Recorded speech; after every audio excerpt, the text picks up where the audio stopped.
चंदनाचे हात पायी चंदन,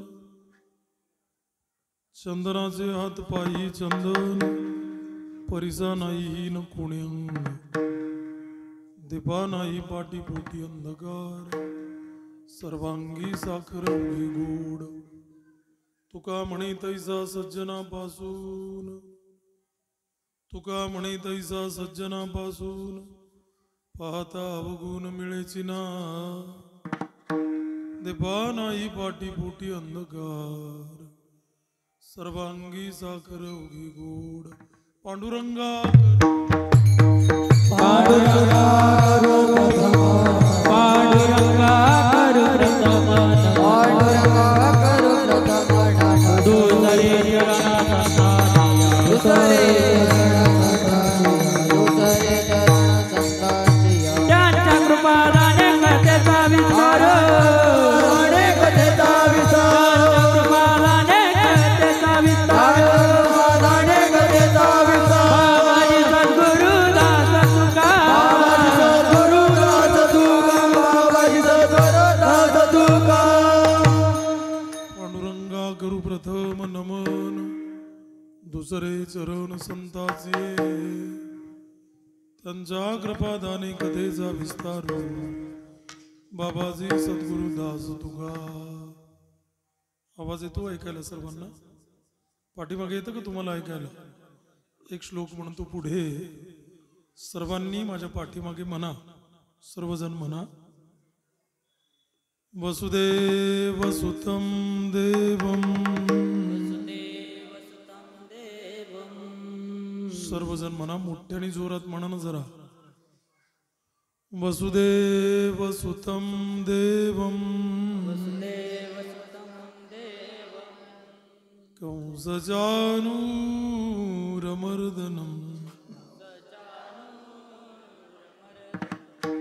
देवकी परमानन्दं, देवकी परमानन्दं, कृष्णं वन्दे जगद्गुरुं,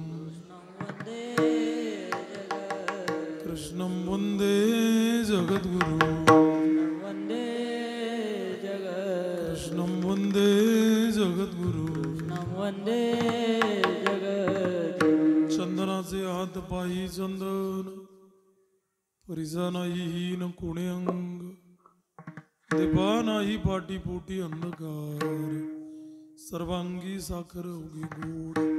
भगवत चरणारविंदी सेवा समर्पित करण्यासाठी निवडलेला हा जो अभंग आहे, जगद्गुरु जगतवंदनीय संत श्रेष्ठ देवनिवासी तुकोबराय यांचा 3 चरणांचा गोड चिंतनीय असा अभंग आपल्या भव्य आणि दिव्य मंगलमय नामसंकीर्तन महोत्सवात निरूपणासाठी निवडलेला आहे. विठ्ठल विठ्ठल.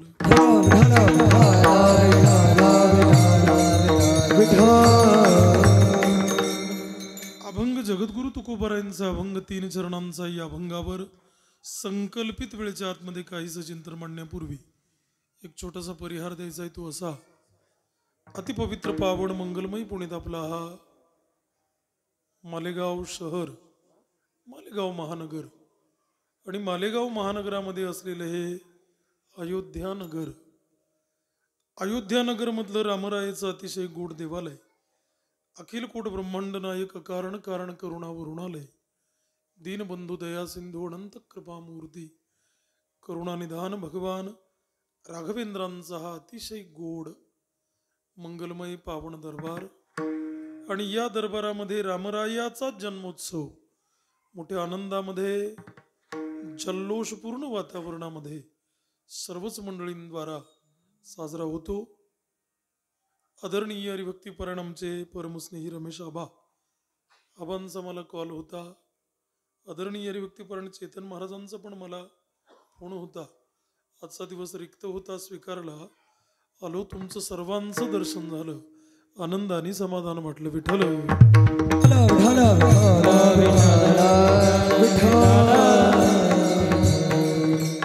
अतिशय गोड अलौकिक रामरायाचं हे देवालय आहे.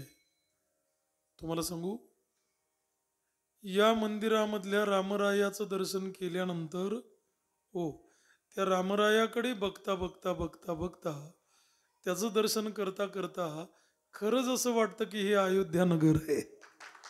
खरंच आहे महाराज. इतकं गोड विलोभनीय रामरायाचं सौंदर्य या मंदिरामधलं आहे. तुम्हाला सांगू, अयोध्या मोठी सुंदर आहे.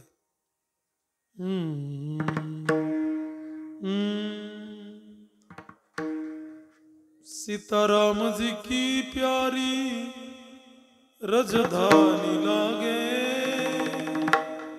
रजधानी लागे मोहे मीठो मीठो सरजू जी नो पानी लागे, मोहे मीठो मीठो सरजू जी नो पानी लागे, मोहे मीठे मीठे सरजू पानी लागे, मोहे मीठो मीठो सरजू पानी लागे. अयोध्या रामरायाची राजधानी आहे. हो, तुम्हाला सांगू, कुठली कुठली मंदिरे प्रमुख अयोध्येमध्ये आहेत त्याचं अतिशय गोड वर्णन या भजनामध्ये आहे. रंगमहल अयोध्येतलं प्रमुख मंदिर. रंगमहल, हनुमान गढी, श्री सीता चावनी सुंदर, स्वयं जगत के मालिक बैठे कनक भवन के अंदर. प्रभु कुठे बसले? कनक भवनामध्ये. स्वयं जगत के मालिक बैठे कनक भवन के अंदर. कसे दिसतात? सीताराम जी की शोभा सुख खानी लागे, सुख खानी लागे मोहे मीठो मीठो पानी लागे, मोहे मीठो मीठो पानी लागे. ऐका, हे सर्व वर्णन अयोध्येचं आहे. पण तुम्हाला खरं सांगू, हे जे मी तुम्हाला सांगितलं हे सर्व बघण्याकरता कुठे जावं लागेल? कुठे जावं लागेल? अयोध्येला जावं लागेल. अयोध्येला गेल्यानंतर या सर्व गोष्टींचं तुम्हाला दर्शन होईल. पण तुम्हाला सांगू, मला वाटतं या देवालयातल्या रामरायाला एकट्याला जर डोळे भरून बघितलं तर अयोध्येला जायची गरज नाही. अयोध्या नगरमध्ये तुम्हाला या सर्व गोष्टींचं दर्शन होईल. अयोध्या नगरमध्ये या सर्व गोष्टींचं दर्शन होईल. इतकं गोड विलोभनीय सौंदर्य रामरायाचं आहे. खरं तर आमची मंडळी, मयूर महाराज, यश वगैरे ही सर्व भजन जरा जास्त वेळ चाललं होतं. विठोबा रुक्माई म्हणून आमचे कल्याणकर दादा, आम्ही जरा धावपळ करत करत इथे आलो. आबांचा कॉल झाला होता मला. पण अतिशय गोड सुंदर प्रभूला बघितल्यावर मन भरून आलं. तुम्ही सर्वजण भाग्यवान आहात की तुम्ही या रामरायाच्या सहवासामधले आहात. कीर्तनामध्ये जेवढे माणसं आहेत तेवढे दररोज रामरायाच्या दर्शनाला येतच असतील. दररोज येताना दर्शनाला बरं जाऊ द्या. तुमच्यापैकी कोण कोण दररोज रामरायाच्या दर्शनाला येतं? हात वरती करा. वा वा वा, बऱ्यापैकी संख्या आहे. तरी या सर्वांकरता जोरात टाळ्या वाजवा जरा. फार सुंदर, अतिशय गोड विलोभनीय सौंदर्य या मंदिरामध्ये रामरायाचं आहे. आणि म्हणून अशा रामरायाचा जन्मोत्सव अयोध्या नगरामध्ये संपन्न होतो. आनंद आहे. विठ्ठल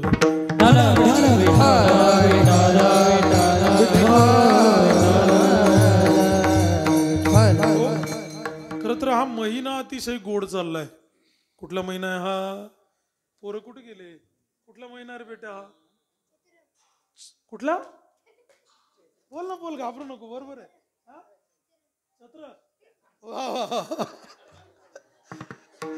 तुम्हाला खरं सांगू, तो काही का म्हणे ना, पण हिंमत दांडगी त्याला.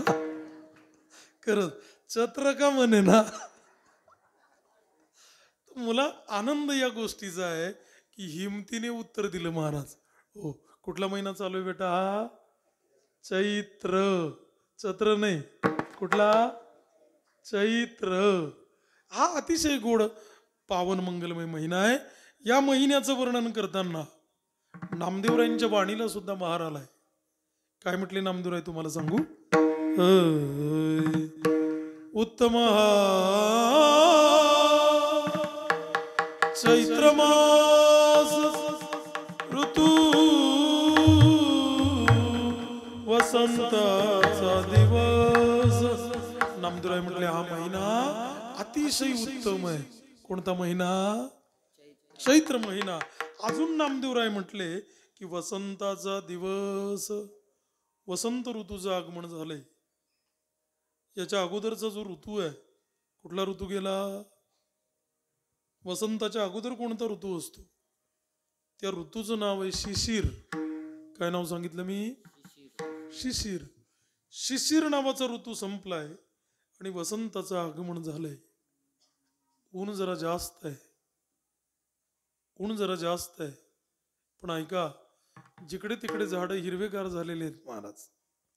ओ लिंबाला मोहर आलाय. आंब्याला मोहर आलाय. सर्वच झाडांना कोवळी कोवळी कोवळी कोवळी लालसर लालसर पानं फुटलेली आहेत. तुम्ही सृष्टीकडे सृष्टीमध्ये सभोवताली कुठेही नजर टाका. कुठेही नजर टाका. जिकडे तिकडे हिरवगार वातावरण आहे. मला तर कधी कधी असं वाटतं या सृष्टीतली संपूर्ण हिरवळ बघून मला असं वाटतं की रामरायाचा जन्मोत्सव साजरा करण्याकरता धरती माता हिरव्या शालूने नटून उभी. महाराज हिरव्या शालूने नटून धरती माता उभी आहे. आणि असाच भास संपूर्ण सृष्टीमध्ये होतो. वसंताचं आगमन झालं की सर्वच झाड हिरवेगार होतात.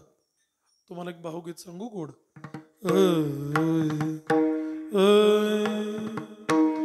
ऋतू वसंत आला आला आला पाडवा. शब्दांवर लक्ष द्या. ऋतू वसंत आला आला आला पाडवा. कोणता ऋतू होता अगोदरचा. शब्दांवर लक्ष द्या. शिशिर संपला पानझडीचा वसंत आला हिरवा हिरवा. शिशिर संपला पानझडीचा वसंत आला हिरवा हिरवा. विरहाचा मग संपेल वनवा आनंदाची उधळण. ओ मृत वसंत आला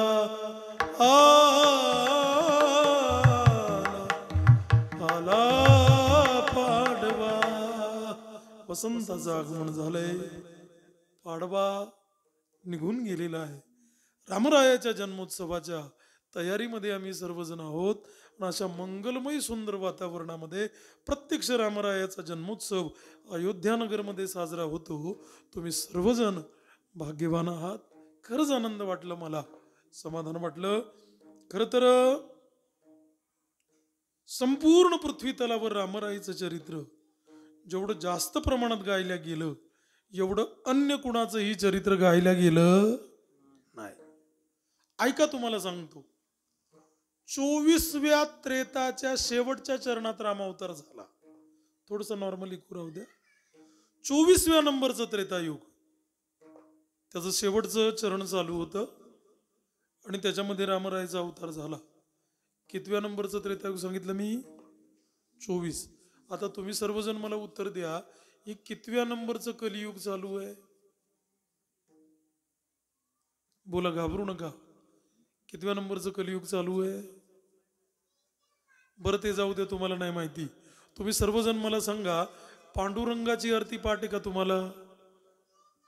मग पांडुरंगाला ओवाळताना आपण काय म्हणतो. युगे 28 विटेवरी उभा. मग आता तरी तुम्हाला सांगता येईल का की या कलियुगाचा नंबर कितवा आहे. कितवा. 28वा. अगदी बरोबर आहे. विठ्ठल विठ्ठल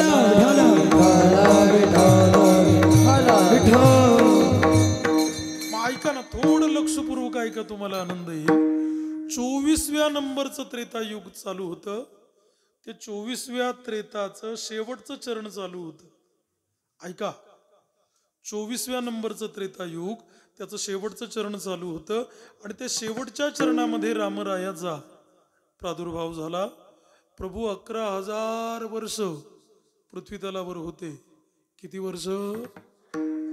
11,000 वर्ष रामरायाने अयोध्येचं शासन केलं महाराज. 11,000 वर्ष प्रभूने अयोध्येचं शासन केलं. आता मग 24व्या त्रेताच्या शेवटच्या चरणात रामरायाचा अवतार झाला. म्हणजे तुमच्या ध्यानात आलं 24व्या नंबरचं त्रेतायुग गेलं. ऐका, 24व्या नंबरचं नंतरचं द्वापार गेलं. 24व्या नंबरचं नंतरचं कलियुग गेलं. एक चौकडी पूर्ण झाली. नंतर 25व्या नंबरचे 4ही युग गेले. 26व्या नंबरचे 4ही युग गेले. 27व्या नंबरचे 4ही युग गेले. 28व्या नंबरचे 3 युग गेलेत आणि 4थ्याला प्रारंभ झालाय. कुठलं युग? कलियुग. कलियुगातला प्रारंभ होऊन 5,000 वर्ष झालेत. किती? 5,000 वर्ष झालेत. कलियुगाची एकूण वर्ष संख्या आहे 4,32,000. किती वर्ष संख्या सांगितली मी? 4,32,000. आणि सुरुवात होऊन झाली किती वर्ष? 5 वर्ष. तरी एवढा गोंधळ आहे. विठ्ठल विठ्ठल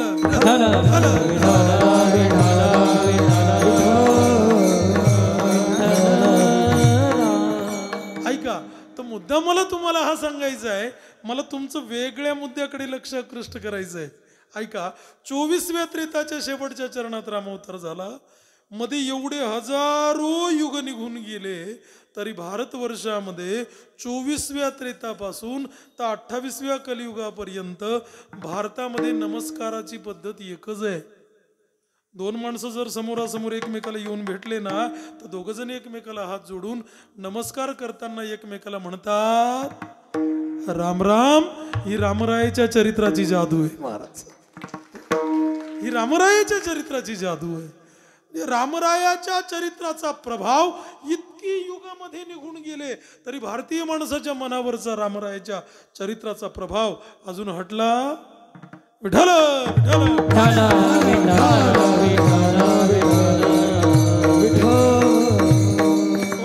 आणि रामरायाचं चरित्र इतकं विस्तीर्ण आहे, इतकं विस्तीर्ण आहे. 100 कोटी रामायणे महाराज. चरितं रघुनाथस्य शतकोटि प्रविस्तरम् एक एक अक्षरं पुंसा महापातक नाशनम. रामरायाचं चरित्र 100 कोटी आहे. किती कोटी? रामचरित शतकोटी अपारा. रामरायाचं चरित्र 100 कोटी महाराज. हो, अजून तुमच्या माहिती करता सांगतो, या भारतवर्षामध्ये या पृथ्वी तलावर रामरायाचं चरित्र जेवढं जास्त प्रमाणात गायलं गेलं एवढं अन्य कुणाचंही चरित्र गायलं गेलं नाही. हो, एवढं अन्य कुणाचंही चरित्र गायलं गेलं नाही. सर्वात जास्त चरित्र भारतामध्ये कोणाचं गायलं गेलं? रामरायाचं. हो, रामरायाचं चरित्र गायलं गेलं.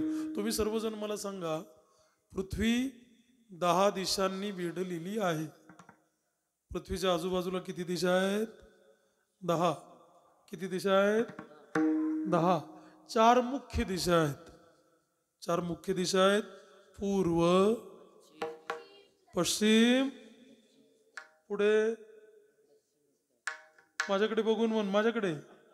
पूर्व, पश्चिम,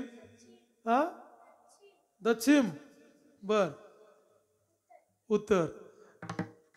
अतिशय गोड. थोडं चुकलं म्हणून काय झालं तुम्हाला खरं सांगू, चुकायला किंमत नाही, उत्तर द्यायला किंमत आहे महाराज.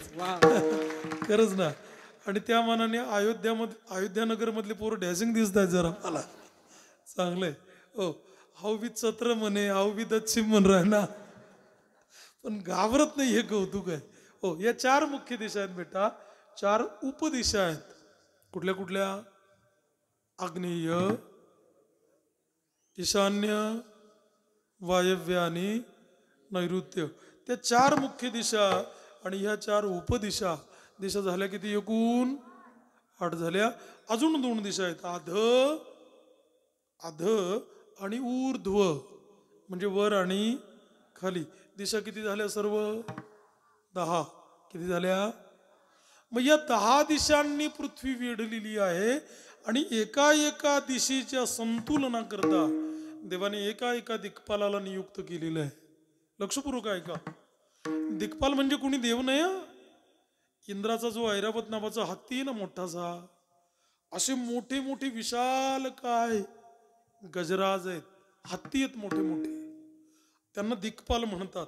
आणि ते एका एका दिक्पालाने एक एक दिशा आपल्या सोंडेमध्ये अशी धरून ठेवलेली आहे आणि पृथ्वीचं आणि दिशांचं संतुलन करून ठेवलेलं आहे.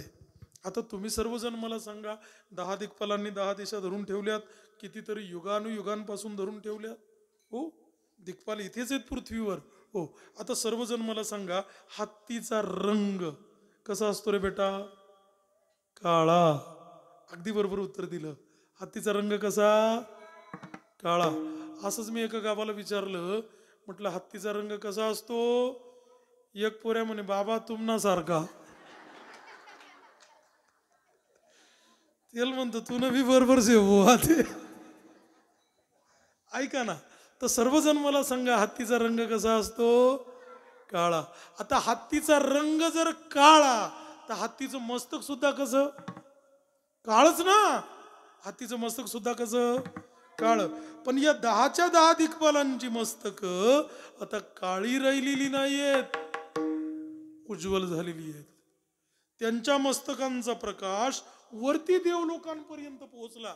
वरून देव बघायला लागले की पृथ्वीवर काय चमकतंय, काय चमकतंय पृथ्वीवर, कसला प्रकाश येतोय, कसला प्रकाश येतोय हा.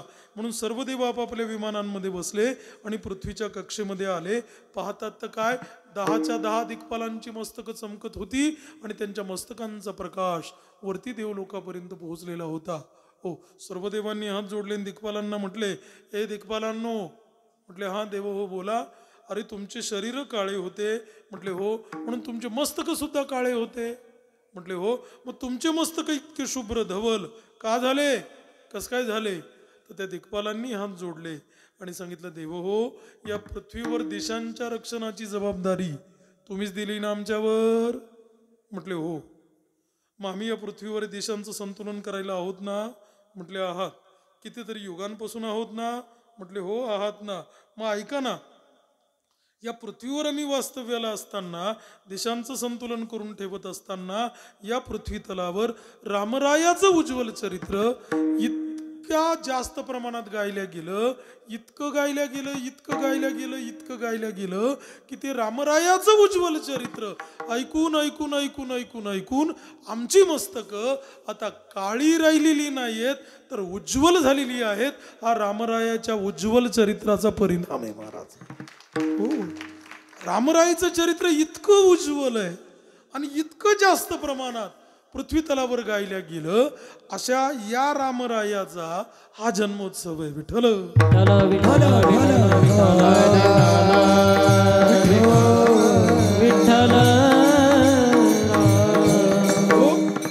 ऐका, तुम्हाला सांगतो, रामरायाबद्दल जर बोलायचं ठरलं, रामरायाच्या जीवनाकडे जरा बारकाईने बघा.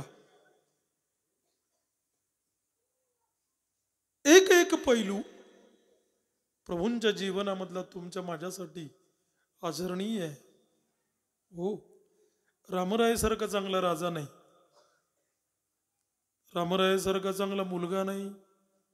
हो, रामरायासारखा चांगला बंधू नाही. अजून सांगू, रामरायासारखा चांगला मित्र नाही. अजून ऐका, रामरायासारखा चांगला पती नाही.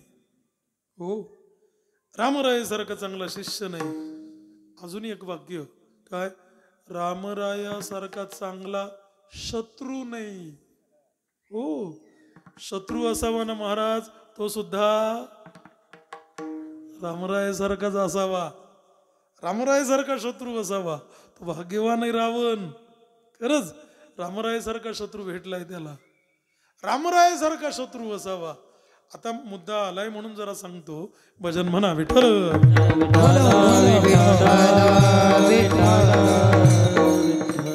तुमच्या जिल्ह्यामध्ये घडलेली घटना आहे. रामरायासारखा चांगला शत्रू नाही या पैलूवर जरा बोलतोय ऐका. तुमच्या जिल्ह्यामध्ये घडलेली घटना आहे. नाशिक जिल्हा, इगतपुरी तालुका, सर्व तीर्थ टाकेत. काय तिथे कोण आहे? तिथे जटायूजी आहेत. ऐका. पंचवटीमधून रावणाने सीतेला चोरून नेलं. प्रभू सीतेच्या विरहामध्ये व्याकुळ आहेत आणि मिळेल त्याला विचारतात, ए गुणखानी जानकी सीता. हे सीते कुठेस ग तू? कोणाकोणाला विचारतात प्रभू? ऐका ना, रामचरितमानस मध्ये असं लिहिलंय, हे खग मृग हे मधुकर श्रेणी तुम देखी सीता मृगनयनी. प्रभू विचारतात, ए खग हे मृग हे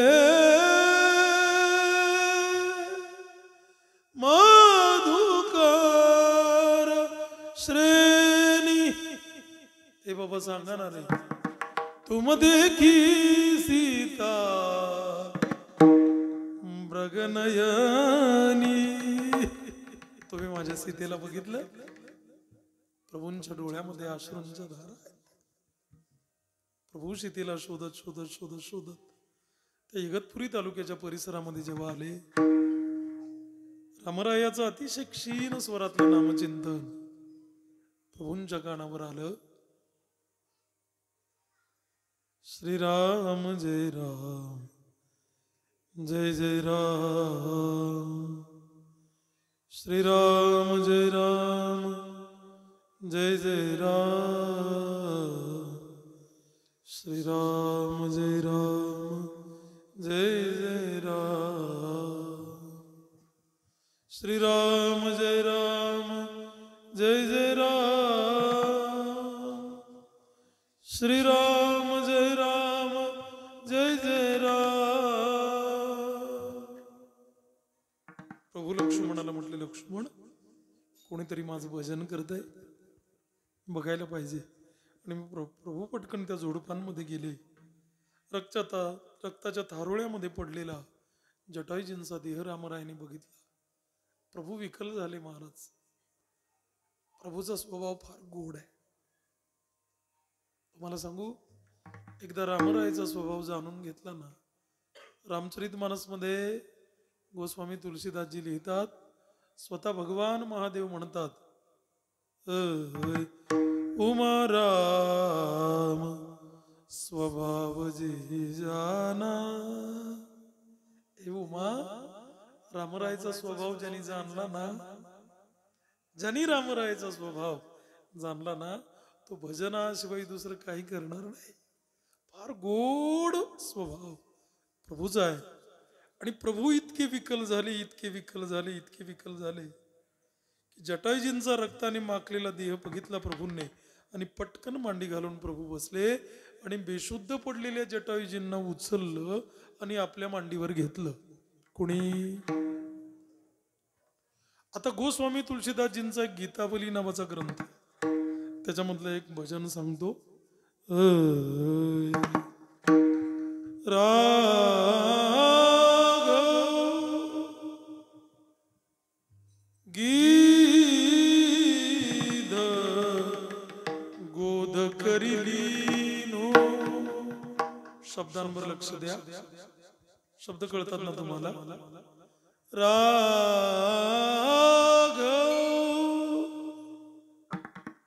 गीध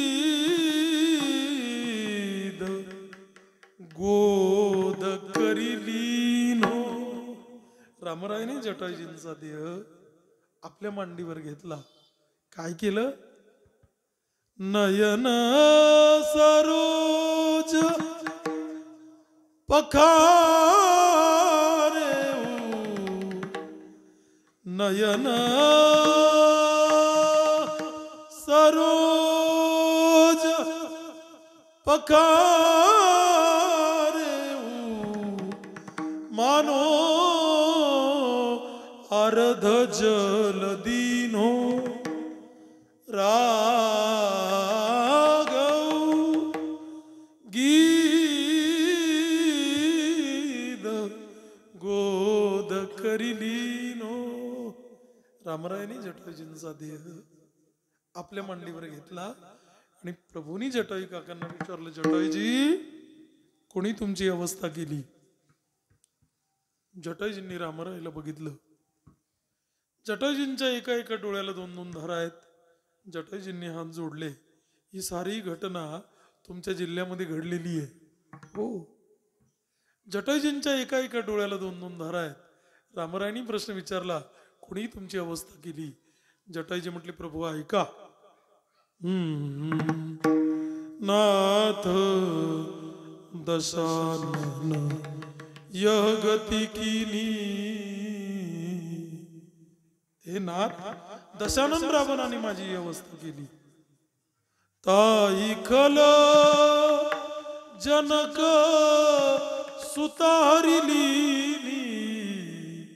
तो कल जनक नंदनी वैदेहीला घेऊन दक्षिण दिशेला निघून गेला. प्रभूंच्या डोळ्यामध्ये अश्रूंच्या धारा आहेत. प्रभूंनी सांगितलं, जटायूजी सीता माझी बायको होती, आणली असती मी सोडून, तुम्ही कशाला प्राणावर संकट ओढून घेतलं? जटायूजी तुमच्या या परोपकारी वागण्याने मी प्रसन्न आहे. काय देऊ तुम्हाला? जटायूजी रामरायच्या मांडीवर आहेत. प्रभू त्यांच्याशी बोलतायत. प्रभू म्हटले, जटायूजी काय देऊ तुम्हाला? जटायूजी रामरायला हळूच म्हटले, प्रभू आज काय नाही मिळालं मला? आहे का नाही? अरे मी 2-5 मिनिटांमध्ये मरणार आहे आणि मी तुमच्या मांडीवर आहे, काय मिळालं नाही मला? पुन्हा रामचरितमानस मधली चौपाई सांगतो. नाथ आज मैं काहन पावा मिटे दोष दुःख दारिद दावा. हे नाथ काय मिळालं नाही आज मला? सार मिळालंय. अविरल भक्तीचं वरदान रामरायांनी जटायूजींना दिलं. प्रभू जटायूजींना म्हटले, जटायूजी तुम्हाला पुन्हा पंख देऊ, पुन्हा सदृढ करू का? कारण एक उणीव तुमच्या जीवनामध्ये आहे आणि एक उणीव माझ्या जीवनामध्ये. जटायूजी म्हटले, काय झालं प्रभू? तुमच्या आणि माझ्या जीवनात काय उणीव आहे? प्रभूंनी सांगितलं, जटायूजी तुमच्या जीवनातली उणीव ही आहे की तुम्हाला मुलगा नाही. कोणाला? जटायूंना. आणि माझ्या जीवनामधली उणीव ही आहे की माझा बाप होता पण तो आता राहिला नाही. मग तुम्हाला मुलगा नाही, माझा बाप राहिला नाही. आपण असं करूया, मी तुमचा मुलगा होतो, तुम्ही माझे वडील व्हा. सीतेला परत घेऊन आल्यानंतर सोबत अयोध्येमध्ये जाऊ, तुम्हाला राजसिंहासनावर बसवतो आणि तुमच्या आज्ञेमध्ये राहून मी राज्याचा कारभार सांभाळतो. कोण म्हटलं? प्रभू रामचंद्र. कोणाला? जटायूजींनी सांगितलं, प्रभू केवढा गोल्डन चान्स आलाय. अरे मी मरणार आहे आणि ते मरण सुद्धा तुमच्या मांडीवर येणार आहे आणि कसली प्रलोभनं दाखवता मला? नाही, मला काही प्रलोभनाला बळी पडायचंय, मला तुमच्या मांडीवर मरायचंय. प्रभूने सांगितलं, मग ठीक आहे, तुम्हाला मरायचंय ना, तुम्हाला आता मी त्या धामात पाठवतो. कोणत्या धामात? ज्या धामात माझे वडील आहेत महाराज दशरथ, त्या धामात मी तुम्हाला पाठवतो. जटायूजी म्हटले, हरकत नाही. पण जटायूजींनी रामरायला हात जोडले आणि रामरायला सांगितलं, प्रभू तुम्ही त्या धामामध्ये मला पाठवाल की जिथे माझे मित्र महाराज दशरथ आहेत. दशरथाची जटायूजींची फार जुनी मैत्री आहे, हा एक स्वतंत्र भाग आहे. तो मी तुम्हाला इथे सांगणार नाही. हो, त्यांची अतिशय जुनी मैत्री आहे. मग जटायूजींनी सांगितलं मी वरती गेल्यानंतर महाराज दशरथ मला भेटतील. म्हटले हो. मग सीता हरणाचा समाचार मी त्यांना सांगू का? कोणाला कोणाला? दशरथाला. काय म्हटले जटायूजी? सीता हरणाचा समाचार मी त्यांना सांगू का वरती गेल्यावर? असं म्हटल्याबरोबर प्रभूची आपल्या धनुष्यावरची मूठ आवळल्या गेली, डोळे लालबुंद झाले, शरीर रोमांचित आणि कंपायमान झालं. आणि प्रभू म्हटले नाही जटायूजी, अजिबात नाही. माझ्या शरीराच्या पवित्र संरचनेमध्ये जर क्षत्रिय धर्माचं रक्त खेळत असेल तर हा दशरथ नंदन श्रीराम फक्त 6 महिन्याच्या आत रावणाला सहकुटुंब मारून टाकेल. आणि तो रावण सपरिवार तिथे येईल आणि स्वतःच्या तोंडाने माझ्या बापाला सांगेल की मी तुमची सून चोरून आणली होती म्हणून तुमच्या मुलांनी मला इथे पाठवलं, म्हणून तुमच्या मुलांनी मला इथे पाठवलं. पण ऐका, आता हे झालं उदाहरण, तुम्हाला भाव सांगतो यातला. रावण रामरायाचा शत्रू आहे, ज्याने रामरायाची बायको पळवून नेलेली आहे. दशरथाच्या पोटी प्रभूंचा जन्म झाला म्हणून रामरायाने दशरथाला आपलं धाम दिलं. लक्षपूर्वक ऐका, दशरथाच्या पोटी रामरायाचा जन्म झाला म्हणून दशरथाला प्रभूने आपलं धाम दिलं. तेच धाम भक्तश्रेष्ठ जटायूला दिलं. कौतुक नाही, बापाला जे धाम दिलं ते भक्ताला दिलं. भक्त तर देवाला स्वतःपेक्षा जास्त प्रिय आहेत. मोते अधिक संत करी लेखा, ऐका नको, स्वतःपेक्षा संत जास्त प्रिय आहेत. हो, म्हणून तेच धाम दशरथाला दिल्यानंतर जटायूला दिलं.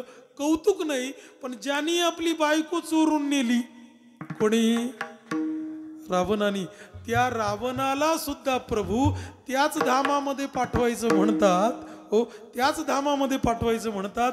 याच्यावरून तुम्ही सर्वजण मला सांगा की शत्रू असावा ना तर तो रामरायासारखा असावा, रामरायासारखा असावा. हो, शत्रू कोणाचं जर कोणाशी बिघडलं तर तू असं म्हणेल का थांब, तू माझा असा अपराध केला ना, माझा असा अपमान केला ना, थांब मी तुझं कल्याण करून टाकतो, असं कोणी म्हणेल? हा, नाही ना महाराज. पण काय प्रभूंचं शत्रुत्व आहे. रावणाला सपरिवार त्या धामामध्ये पाठवलं म्हणून मी म्हटलं की शत्रू असावा ना तो सुद्धा रामरायासारखाच असावा. असा एक एक पैलू रामरायाच्या जीवनातला कितीतरी तुम्हाला सांगता येईल. पण अभंग पण मस्त गोड आहे. या अभंगातून जगद्गुरु तुकोबाराय संत जीवनाचा तुलनात्मक पद्धतीने गौरव करतात. हो, संत जीवनाला एका तराजूमध्ये टाकून वेगवेगळ्या प्रकारच्या उपमा दुसऱ्या पारड्यामध्ये टाकून जगद्गुरु तुकोबाराय संत जीवनाची तुलना करतात. त्यातल्या पहिल्या 2 उपमा तुकोबारांनी अभंगाच्या पहिल्या चरणामध्ये टाकल्या. चंदनाचे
म्हटलं या लेकरांनी. तुम्हाला खरं सांगू, या पोराण करताना आमच्या साऊंड सिस्टीम करता एकदा जोरदार टाळ्या वाजवा. फार सुंदर. चंदनाचे हात पायही चंदन, संत जीवन हे चंदनासारखं आहे. अभंगाची प्रस्तावना मी काढून टाकलेली आहे आज. सरळ आपण अभंगामध्ये प्रवेश केला का? माझं उशिरा घड्याळाकडे लक्ष गेलं. ऐका, अभंगाची प्रस्तावना ड्रॉप करून टाकली, सरळ अभंगामध्ये प्रवेश केलाय आपण. संत जीवन हे चंदनासारखं आहे. आता उपस्थित जेवढी मंडळी आहे सर्वांना चंदन माहिती आहे. तुम्हाला सांगू, आपली सर्वांची सकाळची सुरुवातच कशापासून होते? पण ऐका बरं दादा, तुम्ही मी कपाळाला जे लावतो ना ते गोपी चंदन आहे, आणि देवाच्या डोक्याला लावतात ते शुद्ध मैलागिरी चंदन आहे. हो, हिमालयामध्ये निर्माण झालेलं ते चंदन. तुम्ही सर्वजण सुजान आणि जाणकार आहात म्हणून तुम्हाला प्रश्न विचारतो. तुम्ही सर्वजण मला उत्तर द्या. चंदनाचा गुण सांगा बरं मला. चंदन आपल्याला काय देतं? काय देतं? सुगंध देतं. अगदी गोड उत्तर दिलं. चंदन आपल्याला काय देतं? पण ऐका बरं दादा, चंदन तुम्हाला मला सुगंध देताना चंदन स्वतः झिजत. चंदन स्वतः झिजत, मग आपल्याला सुगंध देतं. संत जीवन असंच आहे. देह कष्टविती परोपकारे. हो, चंदन स्वतः झिजत आणि मग आपल्याला सुगंध देतं. अजून चंदन काय देतं? शीतलता देतं. अगदी गोड उत्तर दिलं. काय देतं? चंदन इतकं गार आहे, इतकं गार आहे, इतकं गार आहे. किती गार आहे तुम्हाला सांगू. आज आम्ही जेवायला गेलो होतो. काय नाव होतं त्यांचं? आबा राजेंद्र दगा भांबरे. राजेंद्र दगा भांबरे यांच्याकडे अतिशय गोड मस्तपैकी सर्व वारकऱ्यांना जेवण होतं. एवढ्या सर्व लोकांना त्यांनी पुरणाच्या पोळ्या केल्या होत्या. ते भांबरे परिवाराकरता जोरदार टाळ्या वाजवा एकदा. खरंच अतिशय सुंदर, अतिशय सुंदर, अतिशय गोड मस्त परिवार. त्यांच्या मुली, सुना वगैरे सर्वच मंडळी आम्हाला भेटले. आनंद वाटला, खूप समाधान वाटलं. 2 पंक्ती मी बघितल्या, जास्त काही नाही बघितल्या. आम्ही गेलो तेव्हा एक पंगत जेवत होती, आणि आम्ही जेवण करून जेव्हा निघालो तेव्हा दुसरी पंगत बसलेली होती. पण त्या दोन्ही पंक्तीस मधला एक बी जण कीर्तनले नाही दिसी राहणार. विठ्ठल विठ्ठल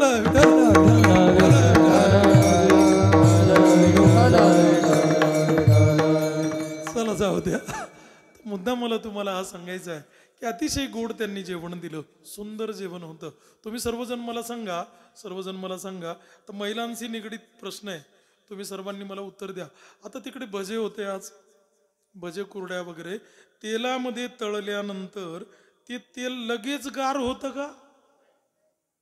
तेल लगेच गार होतं? ते कोपऱ्यामध्ये कुठेतरी ठेवावं लागतं. ते पूर्ण रेग्युलर टेम्परेचरला यायला त्याला 1-1.5 तास जातो. त्याच्याशिवाय ती रेग्युलर टेम्परेचरला येत नाही. पण मग चंदन इतकं गार आहे, इतकं गार आहे, इतकं गार आहे. किती गार आहे? उकळणाऱ्या तेलामध्ये जर शुद्ध चंदनाचा एकच थेंब टाकला ना, तर उकळणारं तेल त्याच क्षणाला आईस्क्रीम इतकं थंडगार होतं. चंदन इतकं गार आहे, चंदन इतकं गार आहे. तुम्हाला सांगू, तापलिया तेला 52 चंदन बूंद एक क्षण शीतळ करी. तापलिया तेला 52 चंदन. उकळणाऱ्या तेलामध्ये एकच बूंद चंदनाचा टाकला तर चंदन त्या तेलाला आईस्क्रीम इतकं गार करतं. चंदन इतकं गार आहे महाराज, चंदन इतकं शीतळ आहे. तुम्हाला अजून सांगू, चंदनापेक्षा शीतल काय? चंदन किती शीतल आहे हे मी तुम्हाला सांगितलंय. आता तुम्ही मला सांगा, चंदनापेक्षा शीतल काय? नाही? अजून सांगतो, चला ऐका. तुमच्या माहिती करता सांगतो. चंदन इतकं शीतल आहे, इतकं शीतल आहे, इतकं शीतल आहे. पण अजून एक वस्तू अशी आहे की ती चंदनापेक्षा शीतल आहे. तिचं नाव आहे वंदन. चंदनापेक्षा वंदन शीतल आहे. ओ वंदन शीतल आहे महाराज. ओ अभिवादन शीलस्य नित्यं वृद्धोपि सेविना. हो अभिवादन अतिशय शीतल आहे. आणि म्हणून तुम्हाला सांगतो चंदन सुगंध देताना उदार आहे, शीतलता देताना उदार आहे, सुगंध देताना तर इतकं उदार आहे, इतकं उदार आहे, इतकं उदार आहे. किती उदार आहे. चंदनाने बोरी व्यापिल्या, चंदनाने बोरी व्यापिल्या, चंदनाने बोरी व्यापिल्या, चंदनाने बोरी व्यापिल्या. संताने सरता केलो तैस्या परी चंदनाने बोरी व्यापिल्या. तुम्हाला सांगू चंदन सुगंध देण्यामध्ये इतकं उदार आहे. किती उदार आहे. चंदनाच्या जवळ बोरी बाबळीचं जरी झाड उगवलं, ऐका बाबळीला काटेत, बोरीला सुद्धा काटेत. बाबळीला एकच प्रकारचा काटा आहे महाराज, बोरीला दोन प्रकारचे काटे आहेत. एक काटा असा सरळ आहे, दुसरा काटा असा वाकडा आहे. आपण जर कधी त्या झाडाजवळून गेलो, कोणत्या झाडाजवळून, बोरीच्या, तर अगोदर वाकडा काटा शर्टात शिरतो, आपल्याला झाडाकडे ओढतो आणि मग सरळ काटा इंजेक्शन देतो. इतकं विचित्र झाड आहे. पण चंदनाने बोरी बिघडल्या नाही व्यापिल्या. ऐका नको, मुद्दा मला तुम्हाला हा सांगायचा आहे की चंदनाने सर्व बोरींना सुगंधित केलंय. तुम्ही सर्वजण मला सांगा ना, लिंबाचं झाड बघितलंय? लिंब, मोहर आलेत आता लिंबाला. लिंबाचा वास कसा आहे? कडू. लिंबाची चव कशी आहे? कडू. लिंबाची चव कशी आहे? पण तो लिंब जर चंदनाच्या जवळ उगवला ना, तर त्या लिंबाचा कडवटपणा जातो आणि चंदनाची मधुरता त्याला येते. कोणाला? लिंबाला. आमचे गुरुजी एक असं उदाहरण सांगायचे. जंगलामधलं एक पोरग, त्याने चंदनाजवळ वाढलेलं लिंबाचं झाड, त्याची एवढी एवढी फांदी तोडली, वरची साल काढली आणि पक्वाजाला लावायचे गठ्ठे असतात ना, एवढाले ठोकळे केले. कशाचे? लिंबाचे. पण कोणाच्या सुगंधाने सुगंधित झालेला लिंब? चंदनाच्या. एवढाले ठोकळे केले, पिशवीमध्ये टाकले आणि 5 कंदील आपलं मालेगावच्या मुख्य बाजारपेठेमध्ये आला आणि जोरात आवाज दिला, चंदन घ्या चंदन. पिशवीमध्ये काय होता? लिंबन. ओरडत काय होता? दुसऱ्या मजल्यावरच्या एका साहेबांनी बघितलं, ए बेटा काय रे? पोरगा म्हटला, साहेब चंदन आहे. चंदन आहे. अनबरोबरती पोरगा जिना चढून वरती गेला. बघू. पोराने एक ठोकळा काढला, साहेबांच्या हातात दिला. साहेब त्याला आलटून पालटून बघायला लागला. निरखून साहेबांनी त्या टोकळ्याकडे बघितलं. पोराला विचारलं, तू याला चंदन म्हणतोस, पण हे ओरिजिनल आहे का? ऐका ना, पोरगा जंगलातला होता, पण साहेबापेक्षा हुशार होता. हो, साहेबांनी सांगितलं तू याला चंदन म्हणतोस, पण हे ओरिजिनल आहे का? शिकलेली माणसं सहजासहजी कुणावरही विश्वास ठेवत आणि फसतात तेच जास्त. आम्ही एवढे फसत नाही महाराज, खरंच ना. त्यांनी सांगितलं तू याला चंदन म्हणतोस, पण हे ओरिजिनल आहे का? पोराने सांगितलं, साहेब ओरिजिनल डुप्लिकेट मला कळत नाही, तुम्हीच वास घेऊन बघा बरं, तुम्हीच वास घेऊन बघा ना. आणि साहेबांनी तो ठोकळा उचलला, नाकाला लावला. साहेब आनंदाने ओरडला, प्युअर सँडल, ओरिजिनल चंदन. चंदनाला इंग्रजीमध्ये सँडल म्हणतात, ओरिजिनल चंदन आहे. कितीला दिलास रे? पोरगा म्हटला 500 रुपयाला दिला. 500 रुपयाला दिला. साहेबाने 1000ची नोट काढली, पोराच्या हातात दिली, 2 दे. पोराने 2 ठोकळे हातावर ठेवले. हे उदाहरण जेव्हा 1000च्या नोटा चालायच्या ना तेव्हाच आहे. हो, पोराने 1000ची नोट खिशात घातली, हसत हसत जिना उतरला, निघून गेला. ते साहेब पहाटे 4 वाजता उठले, आंघोळ केली, देवघरात बसले. ते चंदन 6 घासलं, आपल्या पण कपाळाला लावलं आणि देवाच्या पण डोक्याला लावलं. माझं उदाहरण संपलंय. 2 प्रश्न विचारतो. काय लावलं? चंदन नव्हतं ते. काय होता तो? लिंब होता. काय लावला? लिंब लावला, पण काय म्हणून लावला? चंदन म्हणून लावला. आता तुम्ही सर्वजण मला सांगा, कडू असलेला लिंब आज देवाच्या डोक्यावर जाऊन बसला. कडू असलेला लिंब आज देवाच्या डोक्यावर जाऊन बसला. लिंबाची एवढी योग्यता आहे का हो देवाच्या डोक्यावर बसायची? पण हे घडलं कोणाच्या संगतीमुळे? चंदनाच्या संगतीमुळे. हा चांगल्या संगतीचा परिणाम आहे. चांगल्या संगतीचा परिणाम इतका चांगला असतो. हो, लिंबाची योग्यता धोंड्याच्या डोक्यावर बसायची. धोंड्या माहिती आहे तुम्हाला? धोंड्या, हा, पावसाने जरा ताणून धरलं की लोक धोंड्या काढायचे. त्याला लिंबाच्या डक्षांची टोपी, असे लिंबाचे डक्षे अंगाला कमरेला बांधले असायचे. मग लोक म्हणायचे, धोंड धोंड पाणी दे साय माय. वा वा वा, सर्वांना माहिती. आमच्या जिल्ह्यामध्ये तर धुळे जिल्ह्यामध्ये आहे ना, पाऊस पडावा म्हणून शिवलिंग पाण्याने भरून द्यायचे. बघितलंय तुम्ही? मी माझ्या लहानपणी बघितलंय. त्या मंदिराच्या बाहेर जो नळ निघायचा ना, त्याला असा बोळा लावायचा कापडाचा आणि पूर्ण मंदिर पाण्याने भरून द्यायचे. काय पडावं म्हणून? पाऊस पडावं म्हणून. तुम्हाला सांगू, बेडकांचे लग्न पण लावायचे. काय पडावं म्हणून? हो, तोडगा आहे पावसासाठी हा. यंदा तर इतका पाऊस झाला, इतका पाऊस झाला, लोक म्हणत होते त्या बेडकांचा घटस्फोट करा. खरंच ना, इतका पाऊस झाला. हो, ऐका. आणि म्हणून पाऊस पडण्यासाठी हे तोडगे. आमच्या तालुक्यामध्ये घडलेली घटना, सत्य घडलेली घटना सांगतो. भजन म्हणा, विठ्ठल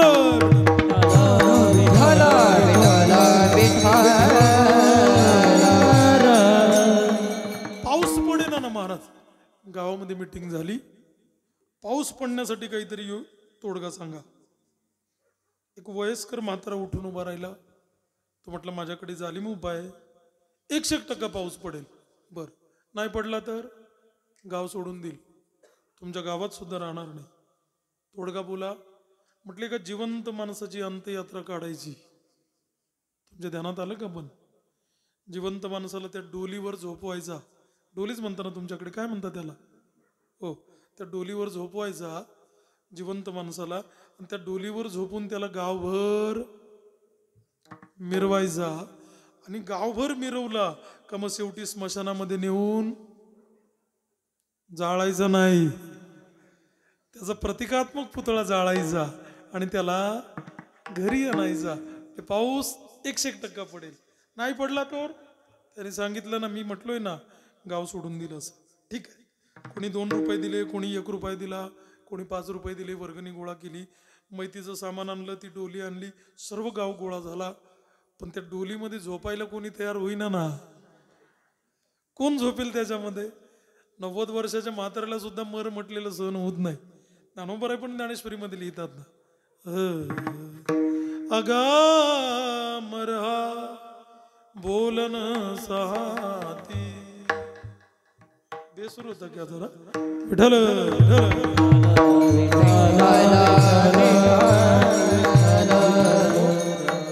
90 वर्षाच्या म्हाताऱ्याला सुद्धा मर सहन होत नाही.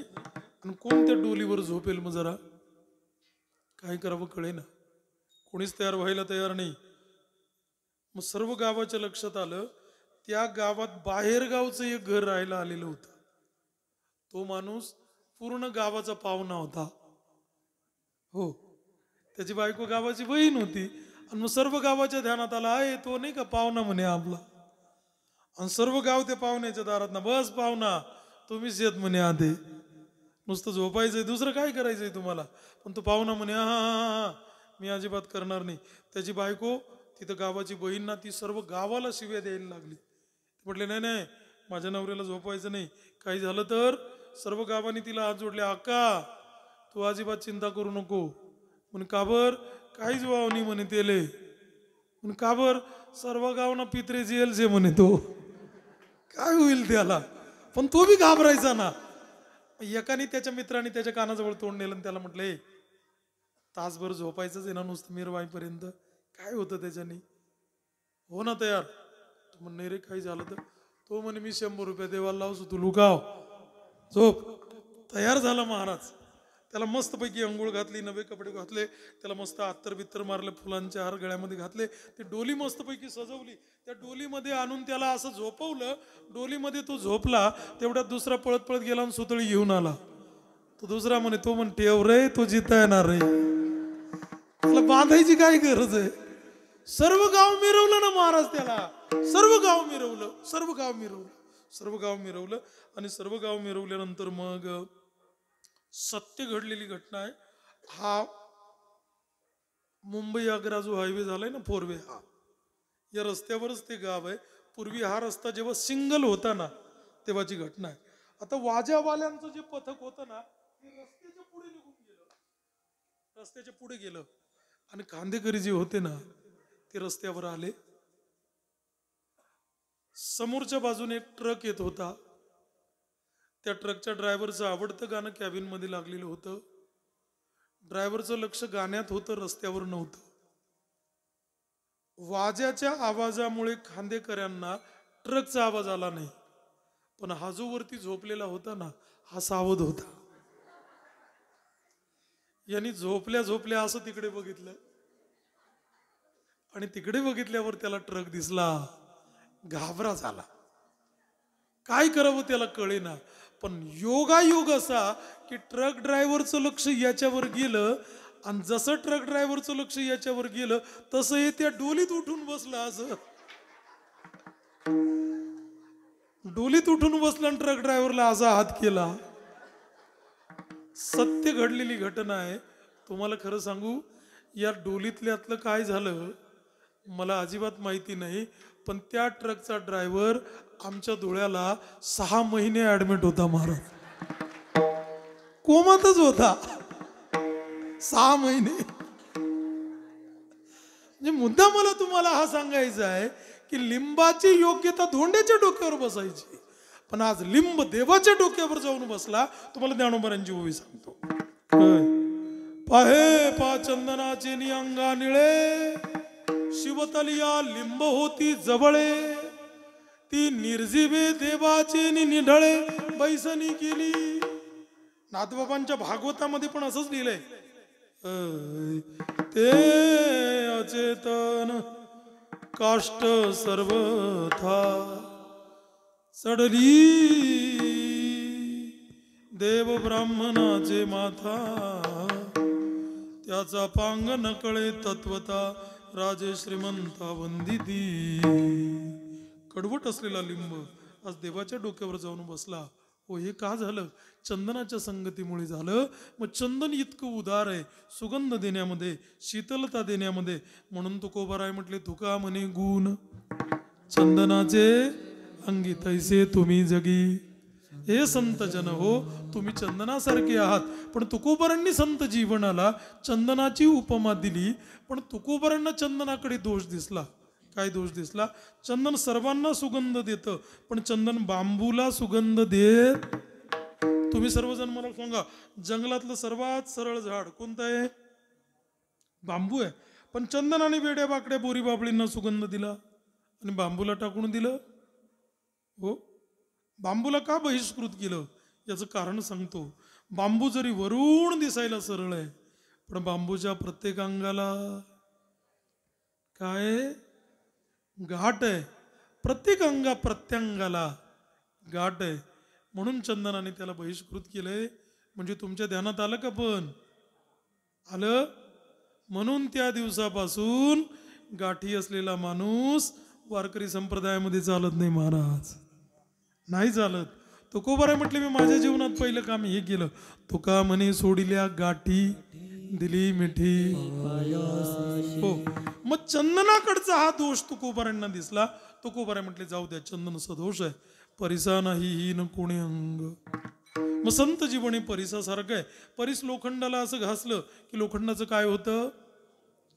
आपुल्या महिमाने, आपुल्या महिमाने, आपुल्या महिमाने, आपुल्या महिमाने, धातू परिस केले सोने, धातू परिस केले सोने, आपुल्या महिमाने.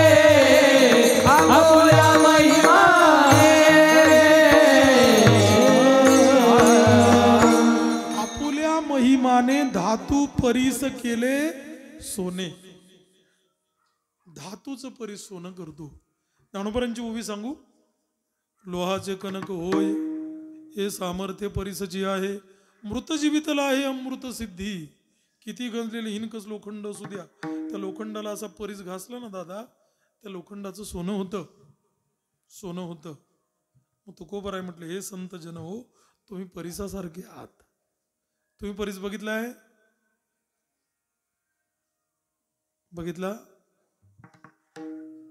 बघितला असता तर इथे कशाला मेलो असतो म्हणा.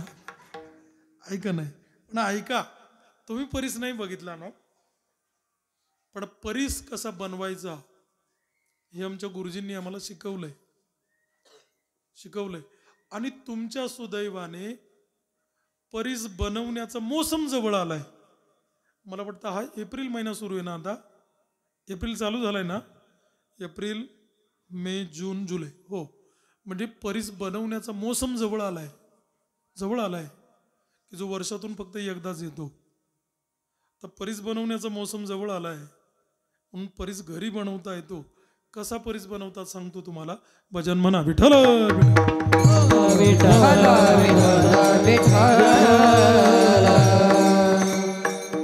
परीस घरी बनवता येतो. लक्षपूर्वक ऐका. जरा जरी प्रक्रिया चुकली तरी परीस तयार होणार नाही.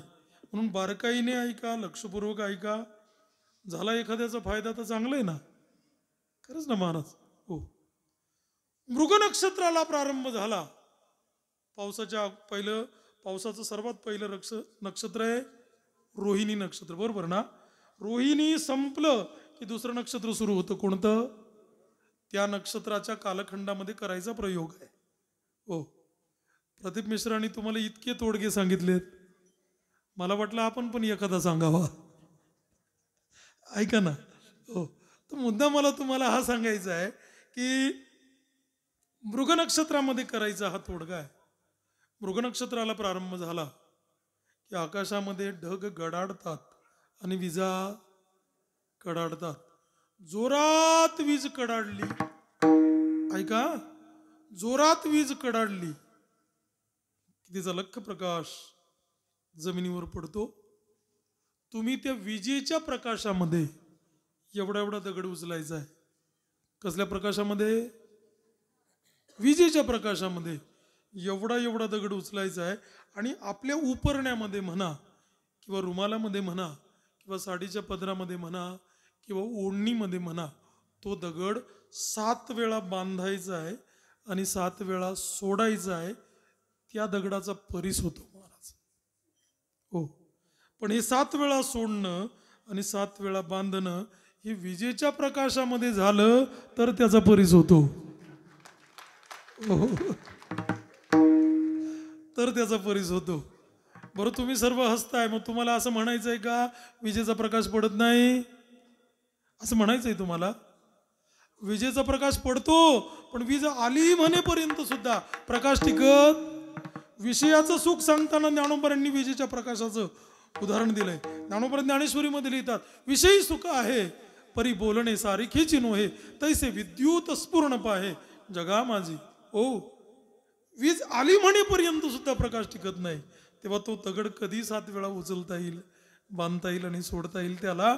पण संत जीवनाला जगद्गुरु तुकोबराय परीसाची उपमा देतात. संत जन हो, तुम्ही परीसासारखे आहात. पण ऐका बरं, काय संत जीवनाला परीसाची उपमा तुकोबरांनी दिली, पण परीस पण कुठेतरी कमी वाटला का? परीस फक्त लोखंडाचं सोनं करतो, परीस लोखंडाला परीस करत नाही. म्हणून परीस कमी वाटला. म्हणून अभंगाच्या दुसऱ्या चरणामध्ये अजून 2 उपमा तुकोबरांनी दिल्या.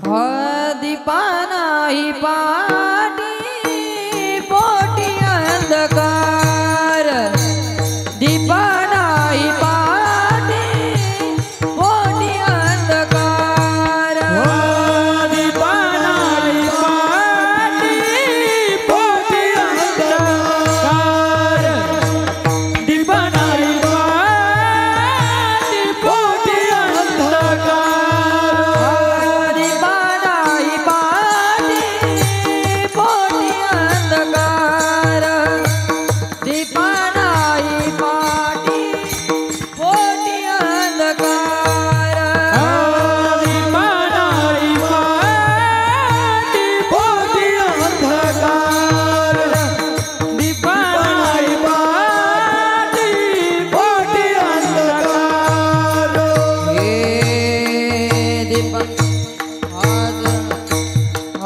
सर्वांगी साखर अवघी गोड अवघी गोड सर्वांगी साखर अंगी गोड सर्वांगी साखर अवघी गोड अवघी गोड सर्वांगी साखर अवघी गोड दीपाणाई पाणी पोटी अवघड दीपाणाई पाणी पोटी अवघड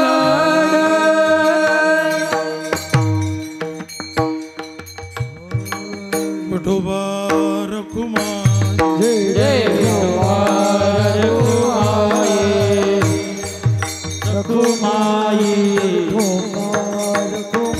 जय विठोबा रखुमाई जय विठोबा रखुमाई जय विठोबा रखुमाई विठोबा रखुमाई विठोबा रखुमाई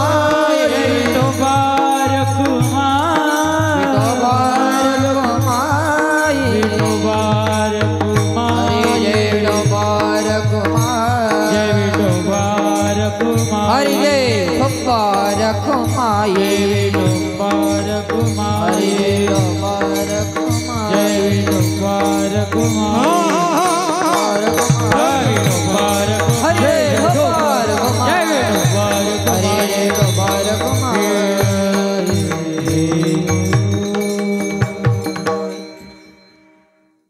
संत जीवनाचा गौरव करीत असताना जरा तुलनात्मक दृष्टीने तुकोबारे निरीक्षण परीक्षण करतात. त्याच्यातल्या पहिल्या चरणामध्ये ज्या दोन उपमा दिल्यात चंदनाची आणि परिसाची, दुसऱ्या चरणामध्ये दोन उपमा दिल्यात. संत जीवनी दिव्यासारखं आहे, दीपा नाही पाटी पोटी अंधकार. संत जीवनी दिव्यासारखं आहे. दिवा सर्वांना माहिती आहे. दिव्याचा गुण सर्वजण मला सांगा. दिवा आपल्याला काय देतो? ज्ञानोबा ज्ञानेश्वरी मध्ये लिहितात, दीपकळिका धाकुटी परी बहु तेजा ते प्रगटी तैसे सद्बुद्धी ते कुटी म्हणू नये. एवढसा दिवा लावला सर्व घर प्रकाशाने उजळून जातं. हा दिव्याचा गुण झाला. विठ्ठल विठ्ठल विठ्ठल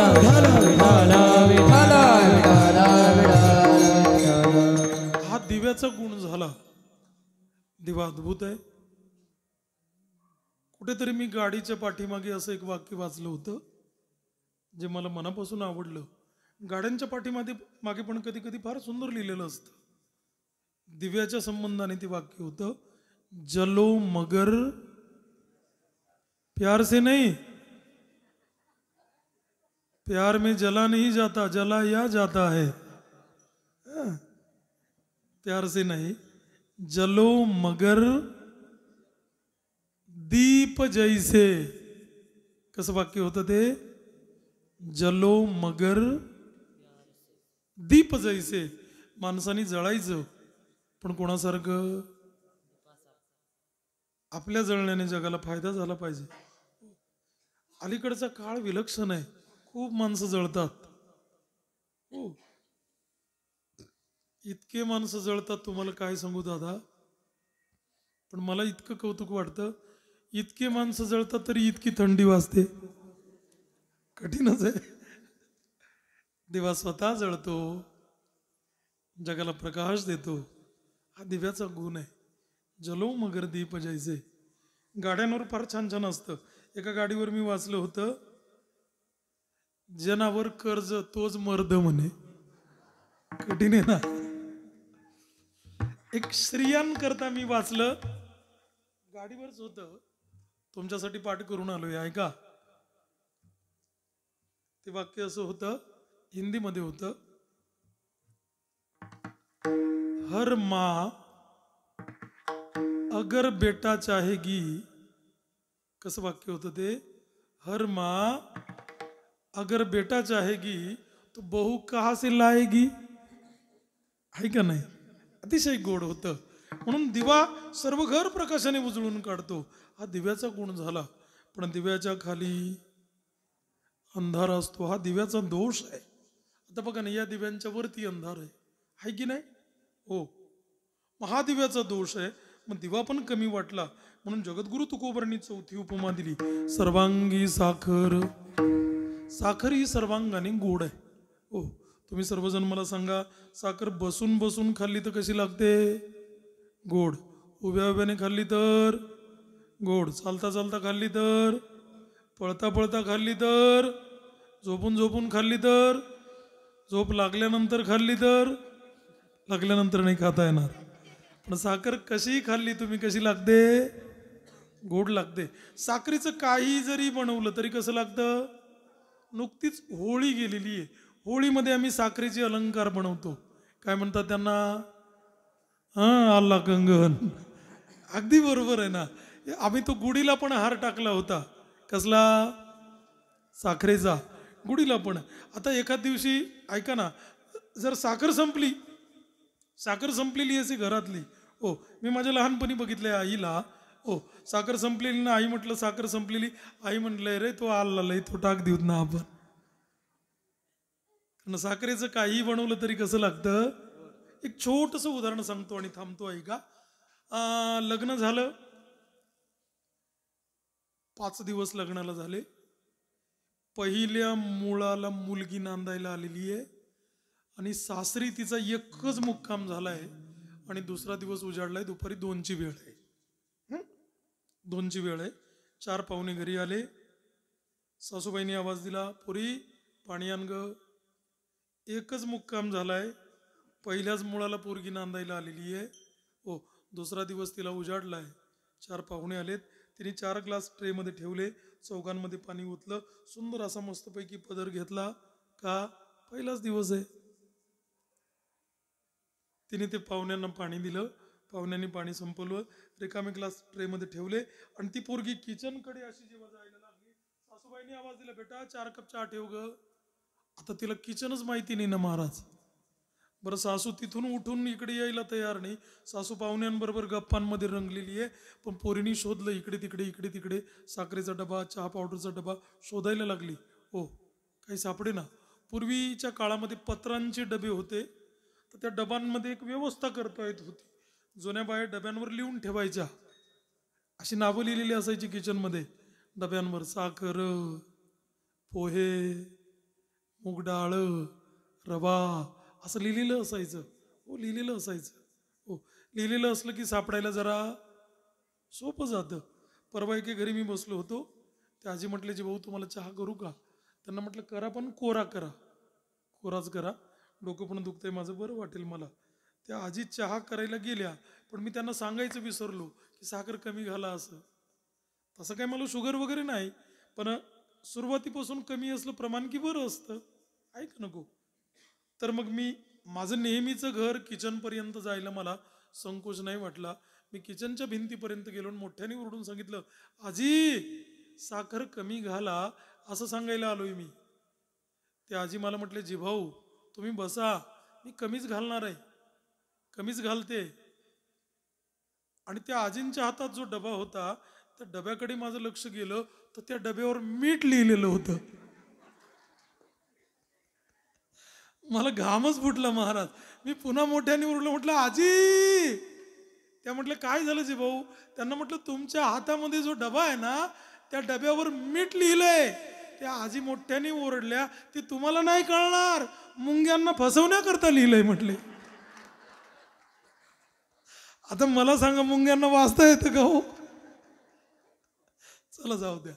तर काय झालं, आता ह्या पोरीने एक रिकामा डबा होता आणि त्यात चहा पावडरचा डबा होता. त्याच्यावरून तिने शोधून टाकलं की हा साखरेचा डबा आहे.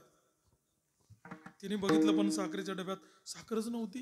काय करावं कळे ना. ती हळूच बैठकीमध्ये आली, सासूच्या कानाजवळ तोंड नेलं आणि म्हटली, आत्या साखर संपली. काय म्हटली? साखर संपली. सून म्हणजे गरीब गाय ना. सर्वांनी बोलावंतीने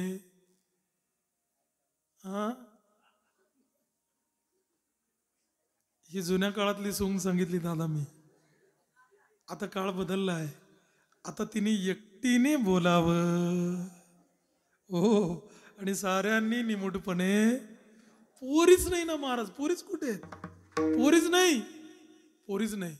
आणि म्हणून तुम्हाला सांगतो मी, ऐका, की सासूबाईंनी सांगितलं साखर संपली का ग? हो. मग ऐक ना, किचन ओट्याच्या खाली मोठा जो ॲल्युमिनियमचा डबा आहे ना, हो त्या डब्यातला एक कुत्रा काढ, चहामध्ये टाक. तुमच्या ध्यानात आलं?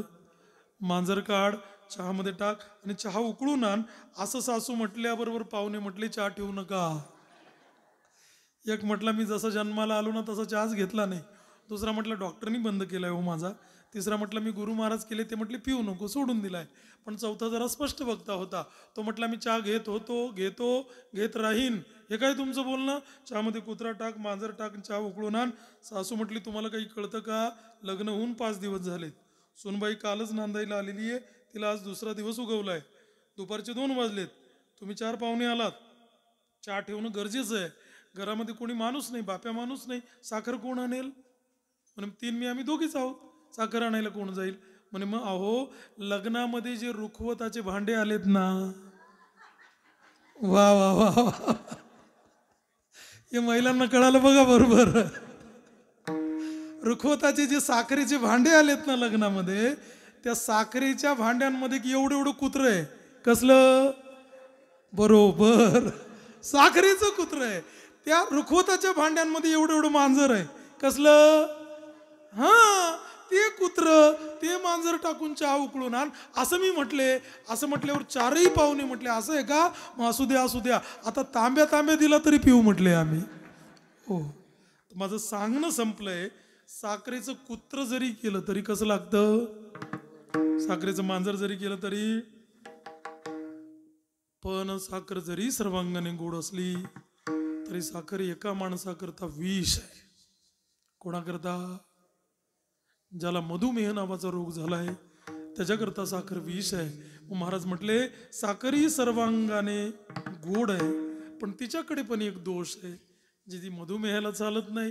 हो, म्हणून चंदनाकडे दोष आहे, दिव्याकडे दोष आहे, परसाकडे दोष आहे, साखरेकडे दोष आहे. पण सज्जन माणसाकडे शोधून सुद्धा दोष सापडत नाही. तुकोबराय म्हणतात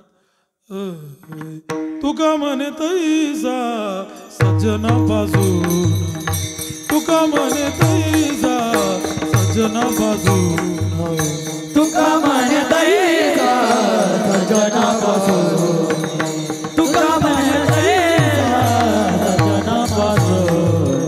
पाहता बघून मिळे जिना, पाहता बघून मिळे जिना, दीपा नाही पाणी होय अंधकार, दीपा नाही पाणी होय अंधकार. सर्वांगी साखर अवघी गोड, सर्वांगी साखर अवघी गोड, दीपा नाही पाठी होय अंधकार, दीपा नाही पाणी होय अंधकार.